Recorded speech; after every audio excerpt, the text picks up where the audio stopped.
Baik, terima kasih. Sebelumnya itu perkenalkan, nama saya Yosefina Huarkelau, NPM 33 2040 semester 3B. Dan di sini saya membuat video ini dengan tujuan untuk melengkapi tugas mata kuliah saya, yaitu UTS Telaah Kurikulum Biologi SMP.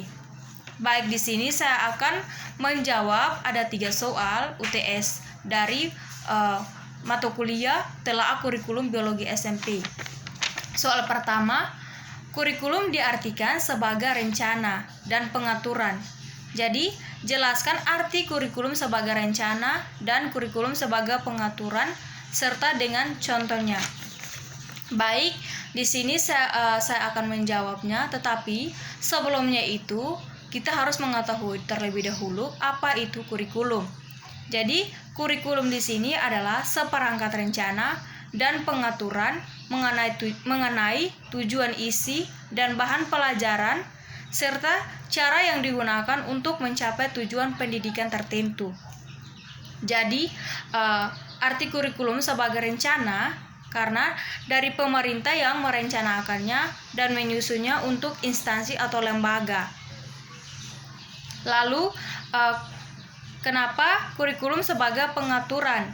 Karena di mana pengaturan dari pemerintah untuk guru atau pengajar harus menyusun metode pembelajarannya itu sesuai dengan kurikulum yang diterapkan oleh pemerintah. Contohnya, dalam kurikulum yang direncanakan oleh pemerintah, guru sebagai acuan untuk menyusun RPP-nya itu sesuai dengan ide-ide mereka yang bisa di saat mengajar membuat siswa tersebut mudah mengerti, memahami dan bahkan siswa mudah aktif dalam kelas. Misalnya pada saat proses pembelajaran guru memiliki ide dengan cara memberikan media pembelajaran kepada peserta didik atau dengan cara konkret yang mudah dimengerti oleh peserta didik. Contohnya seperti guru menerapkan apa perbedaan benda-benda mati dengan benda-benda hidup. Jadi di dalam kelas guru harus menanyakan kepada siswa tersebut manakah yang membedakan benda-benda mati dan benda-benda hidup. Jadi guru tersebut menjelaskan secara konkret. Contohnya seperti di ruangan kita, di kelas kita ini ada meja, kursi, papan. Nah, itu yang dinamakan dengan benda mati. Sedangkan benda hidup contohnya seperti makhluk hidup. Ya, jadi makhluk hidup itu terdiri dari 3, yaitu manusia, hewan, dan tumbuhan. Jadi yang membedakannya itu kalau benda hidup itu memiliki ciri seperti bergerak, bernapas, memerlukan makanan dan sebagainya. Contohnya, contoh konkret yang Ibu ambil di sini seperti kita manusia. Kalau kita manusia, kita bergerak, lalu kita memerlukan makanan untuk menambah energi kita untuk aktivitas kita sehari-hari. Terus kita bernapas untuk hidup. Sedangkan meja dan kursi yang membedakannya itu meja dan kursi tersebut tidak bernapas, tidak bergerak dan tidak memerlukan makanan. Lalu yang kedua, soal yang kedua, kurikulum di Indonesia selalu mengalami perubahan. Jelaskan menurut pendapat saudara mengapa demikian.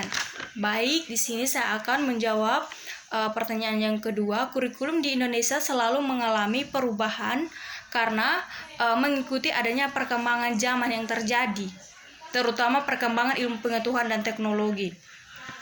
Contohnya dari kurikulum KBK ke kurikulum K13.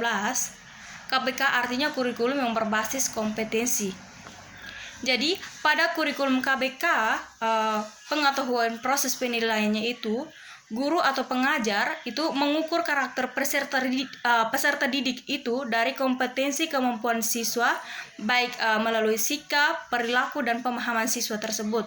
Tetapi dalam kurikulum K13 sudah ada perubahan, di mana pengetahuan dalam proses penilaiannya itu siswa diminta untuk memahami materi pembelajaran dan belajar mandiri, aktif berdiskusi dan berpresentasi dengan baik. Jadi yang membedakan kalau KBK itu guru membimbing siswa tersebut, artinya untuk melatih karakter mereka. Sedangkan kalau dalam K13 itu guru meminta siswa tersebut untuk memahami materi pembelajaran dan memiliki karakter untuk berdiskusi dan berpresentasi dengan baik.